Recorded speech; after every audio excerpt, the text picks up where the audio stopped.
नमस्कार मित्रांनो. मागच्या तासाला आपण स्टडी केलं होतं. ग्लँड्स आपल्या चालू होत्या. ग्लँड्समध्ये आपण सेमिनल वेसिकल हा टॉपिक किंवा ही ग्लँड आपण स्टडी केली होती. नाऊ सेकंड ग्लँड आहे prostate Gland. It is a large single Gland made up of 20 to 30 lobes and located underneath the urinary bladder. It is a single gland having 20 to 30 lobes and located underneath to the urinary bladder. Urinary bladderच्या खालच्या बाजूला locate झालेली असते आणि 20 ते 30 lobes पासून ही prostate Gland जी आहे ती तयार झालेली असते. It surrounds the urethra and releases a milky whitish and slightly acidic prostatic fluid into the urethra. It surrounds the urethra. Urethraला सराउंड करते and it releases the milky white and slightly acidic fluid into the urethra. As well as it forms about 30% of volume of semen.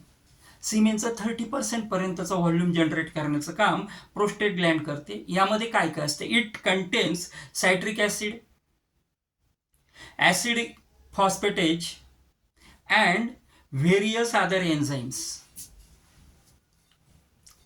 जे secretion prostate gland करते, it contains citric acid, acid phosphatase and other enzymes also. The acid phosphatase protects the sperms from acidic environment of vagina. Here the role of acid phosphatase. Acid फॉस्फेटेजचा role काय? दोन प्रकारचे, citric acid आणि acid phosphatase, हे दोन महत्वाचे chemicals release करते. Acid फॉस्फेटेजचा रोल काय आहे? तर ऍसिड फॉस्फेटेज जे आहे हे ऍसिड फॉस्फेटेज व्हॅजिनामध्ये जे ऍसिडिक एन्व्हायरमेंट असतं त्यापासून स्पर्म सेल्सचं प्रोटेक्शन करण्याचं काम करते.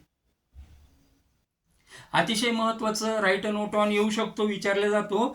लार्ज ग्लँड आहे, सिंगल ग्लँड असते. युरिनरी ब्लॅडरच्या अंडरनीथ म्हणजे खालच्या भागामध्ये लोकेशन असतं. 20 ते 30 लोब्स पासून ही बनलेली आहे.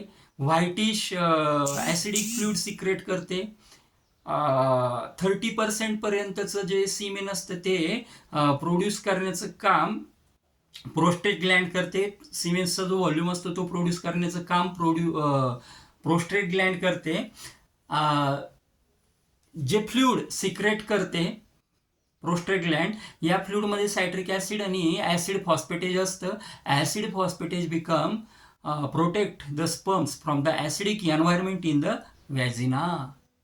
या प्रकारे दिस इज प्रोस्टेट ग्लँड. पुढच्या तासाला आपण पुढच्या लेक्चरमध्ये आपण या ठिकाणी काउपर्स ग्लँड जे आहे तो टॉपिक आपण कंटिन्यू करूया. Thanks for watching this video. भेटूया लवकरच.